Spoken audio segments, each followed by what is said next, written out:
Hey guys, welcome to Splatoon Splatistics. In today's episode, we're going to be talking about the .52 gal, one of my favorite weapons to use in Splatoon, so let's get started. The 52 gal has two different variations to it. The first normal version has the Splash Wall and the Killer Whale special, and the second version, the 52 gal Deco, has the Seekers and the Ink Strike special. Both of these versions excel in being able to control the map in some sense. With the Splash Wall, you're going to be able to block any corridors and you can use it as a shield. Or with the Seekers, you can make it so that people can't walk into the hallway that you're throwing it into because otherwise they're just going to get blown up by a Seeker. And so you can either follow the Seeker and then pop out and kill him, or you can try to flank him from a different route. The 52 gal has a maximum damage of 52 and a minimum damage of 26. What this means is that up close is going to take 2 shots to kill, and at the farthest range it's going to take 4 shots to kill. This is an extremely low shot to kill, and it's the strongest part of this weapon. There is an issue, however, because it has a 52 damage at max. Even if somebody has 1 armor upgrade, or if you're a little farther away than you want to be, then your damage is going to drop down to the 3-shot kill range, because it's going to go down to, at most, 49.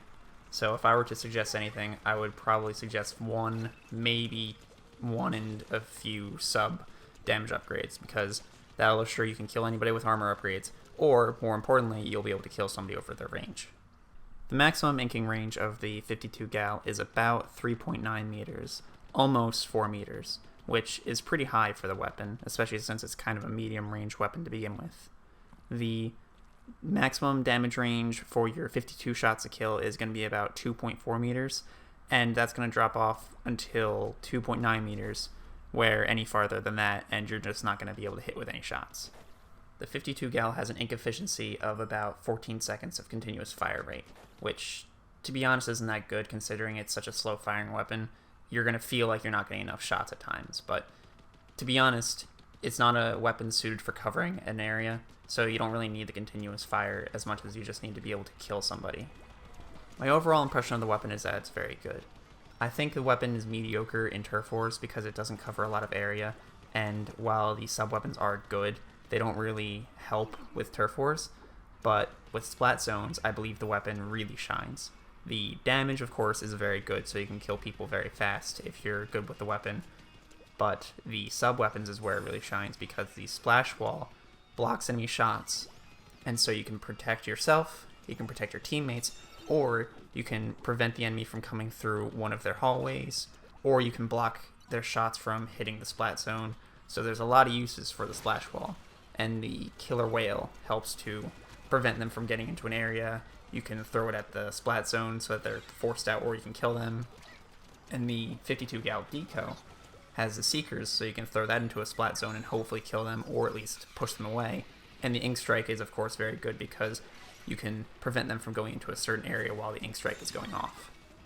Overall, the gun has a very high damage and a very good set of loadouts with the sub-weapons and the specials.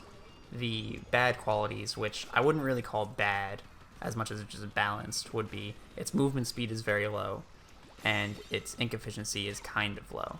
And of course its rate of fire is low, but because of the high damage, I still think it's very, very balanced. So do not take these as they're very bad qualities that you need to watch out for as much as you just have to understand that's how the weapon works. My suggested loadout for you would be to take 1 sub-weapon efficiency upgrade and 1 ink recovery rate upgrade, because you're going to want to be able to get your ink up fast after shooting and using your sub-weapons, and you're going to want to be able to use your sub-weapons very fast and easily without having to consume all of your ink. I would probably suggest a 2nd sub-weapon efficiency upgrade for your 3rd upgrade, but you can take anything else that you think would probably help you. Well, that's all for this episode. Thank you for watching. I hope you enjoyed the information. The weapon data for the 52 gal will be in the description below, and I will hopefully get to finishing that as time goes on. If you would like to see more Splatistics episodes, then feel free to subscribe. The next episode is going to be on the Aerospray MG, one of the more popular weapons in Splatoon, so I hope you look forward to that. This is Bloodshot 9001, signing off.